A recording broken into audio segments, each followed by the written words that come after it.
ये कहानी एंजेला नाम की लड़की के ऊपर आधारित है जो एक बूढ़े आदमी के साथ बाथरूम में फंस जाती है, जिसके बाद उन दोनों को ना चाहते हुए भी एक दूसरे के साथ घपाघप करना पड़ता है। आगे उनके साथ क्या क्या होता है वो हम आज की इस एक्सप्लेनेशन में देखने वाले हैं। आज मैं जिस मूवी को एक्सप्लेन करने वाली हूँ इस मूवी का नाम है मैड्रिड और ये मूवी 1987 में रिलीज हुई थी। मूवी के स्टार्टिंग सीन में हम एक मेगल नाम के फेमस राइटर को देखते हैं जो एक होटल में बैठ के कुछ लिख रहा था। तभी वहाँ एक एंजेला नाम की लड़की आती है और वो भी एक पेशे से राइटर है जो मेगल की तरह ही बनना चाहती थी। इसीलिए वो मेगल का इंटरव्यू लेने के साथ साथ कुछ सीखने आई थी, जहाँ मेगल अपना आर्टिकल लिखने में बिजी था और वो एंजेला को कुछ ऑर्डर करने के लिए बोलता है। मेगल एक ऐसा इंसान था जिसके मन में जो कुछ भी आए वो सामने वाले इंसान को सच सच बता देता था और वो अपने मन में किसी भी बात को नहीं छुपाता था। मेगल के हेल्थ को लेकर उसके डॉक्टर ने उसे सिगरेट और तंबाकू लेने से मना किया था, लेकिन मना करने के बावजूद भी वो सब कुछ एक साथ लेता था।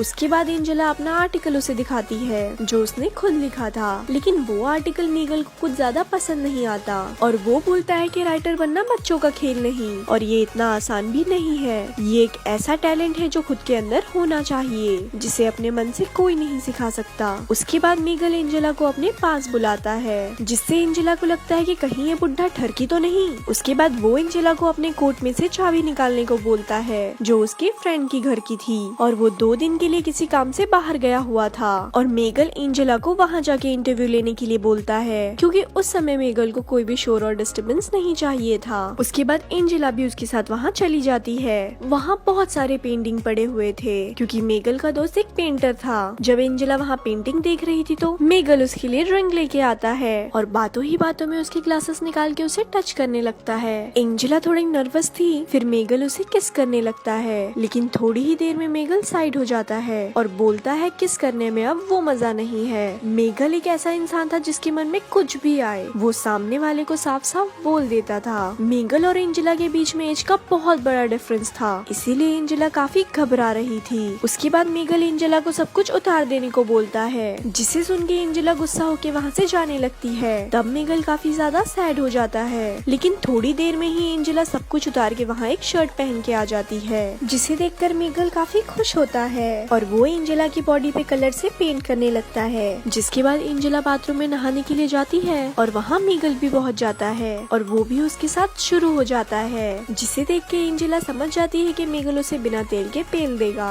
तब वो मेगल से साफ साफ बोल देती है कि मुझे घपाघप नहीं करना और वो वहाँ से डोर ओपन करके जाने लगती है, लेकिन वो जैसे ही दरवाजा खोलती है तो डोर नहीं खुलता क्योंकि वो दरवाजा जाम हो गया था। जिसके बाद मेगल भी वो दरवाजे को खोलने की कोशिश करता है, लेकिन वो दरवाजा नहीं खुलता और वो दोनों वहीं फंस जाते हैं। लेकिन तब एंजेला खिड़की से बाहर हेल्प के लिए आवाज लगाने लग जाती है, लेकिन मेगल उसे आवाज लगाने से मना कर देता है क्योंकि अगर इस हालत में उन दोनों को वहाँ किसी ने देखा तो पता नहीं क्या होगा। उसके बाद मेगल एंजेला से बोलता है कि मेरा दोस्त परसों यहाँ आ जाएगा। ये सुनकर एंजेला काफी ज्यादा शॉक हो जाती है क्योंकि ऐसे उन्हें 2 दिनों तक बंद रहना होगा जो उनको बिल्कुल भी पसंद नहीं था, जिसे सुन के मेगल भी सोच में पड़ जाता है और वो भी हेल्प के लिए आवाज लगाने लग जाता है, पर उससे घंटा कोई फर्क नहीं पड़ता। उसके बाद मेगल एंजेला से बोलता है अब हमारे पास इंतजार के अलावा और कोई ऑप्शन नहीं है। उसके बाद वो दोनों आपस में बात करने लगते हैं, जहाँ मेगल एंजेला से उसके घर वालों के बारे में पूछता है। तब एंजेला अपने पापा के बारे में बताती है कि मेरे पापा एक मिलिट्री है और नाम बताने पे मेगल उससे बोलता है मैं तुम्हारे पापा को जानता हूँ।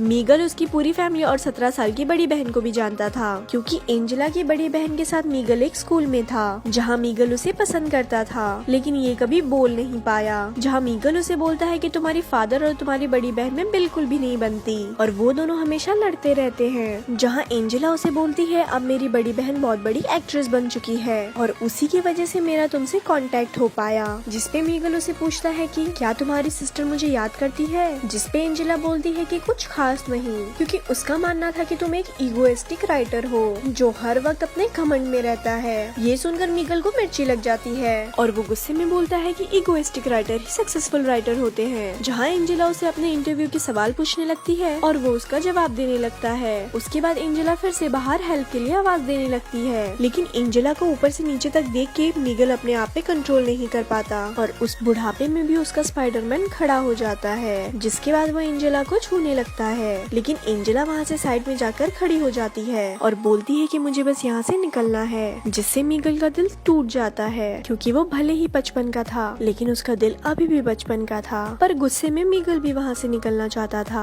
उसके बाद एंजेला मीगल से आराम से बात करती है और उसके पास जाती है, जिसके बाद मीगल उसे बोलता है कि हम दोनों यहाँ अकेले हैं और अगर हमने यहाँ कुछ नहीं भी किया फिर भी लोग हमें गलत समझेंगे और इससे अच्छा कुछ करना बेहतर होगा ताकि हमारी टेंशन भी कम हो सके। जिसके बाद एंजेला भी उसकी बात मान जाती है और वो दोनों मिलके बाथरूम में ही घपाघप करते हैं। घपाघप करने के बाद एंजेला को बहुत तेज भूख लगती है क्योंकि उसने इतनी मेहनत का जो काम किया था, जिसपे मीगल उसे बोलता है कि मुझे लोगों को खाते हुए देखना बहुत अच्छा लगता है, घोचू साला। तब वो बोलता है कि स्टोरी ऐसे लिखो जैसे वो रियल लाइफ की हो ताकि लोग उसे अपने लाइफ से रिलेट कर सके। मीगल ये सारी बातें बहुत ही सटीक तरह से बोल रहा था जो सुनने में लग रहा था कि जैसे वो एंजेला को डांट रहा हो। तब एंजेला उस पे गुस्सा हो जाती है और मीगल उसे मनाता है और एंजेला को बाहर हेल्प के लिए आवाज लगाने को बोलता है, लेकिन लाख कोशिशें करने के बाद भी उसकी आवाज कोई नहीं सुनता, जिसे देख के एंजेला हार जाती है। उसके बाद मीगल एंजेला से बोलता है कि हमारे बीच जो कुछ भी हुआ वो थोड़ा अजीब है लेकिन हमें अफसोस नहीं करना चाहिए। तब मीगल को किसी आदमी की आवाज सुनाई देती है। तब वो खिड़की के पास जाके अपने दोस्त लुइस को कॉल करने के लिए बोलता है। कुछ देर इंतजार करने के बाद उसका दोस्त लुइस आके वहाँ दरवाजा खोल देता है और वो उसे यहाँ आके सॉरी बोलता है क्योंकि वो मीगल को ये बताना भूल गया था कि बाथरूम का दरवाजा बंद मत करना। उसके बाद एंजेला मीगल से जाते समय बोलती है कि आज हमारे बीच जो कुछ भी हुआ वो दोबारा नहीं होगा और ये बस एक इंसिडेंट है, इससे ज्यादा कुछ भी नहीं। और उसके बाद एंजेला अपने घर चली जाती है। तो यहाँ ये मूवी खत्म होती है। ऐसे ही और स्टोरीज सुनने के लिए हमारे पेज को लाइक करें। धन्यवाद।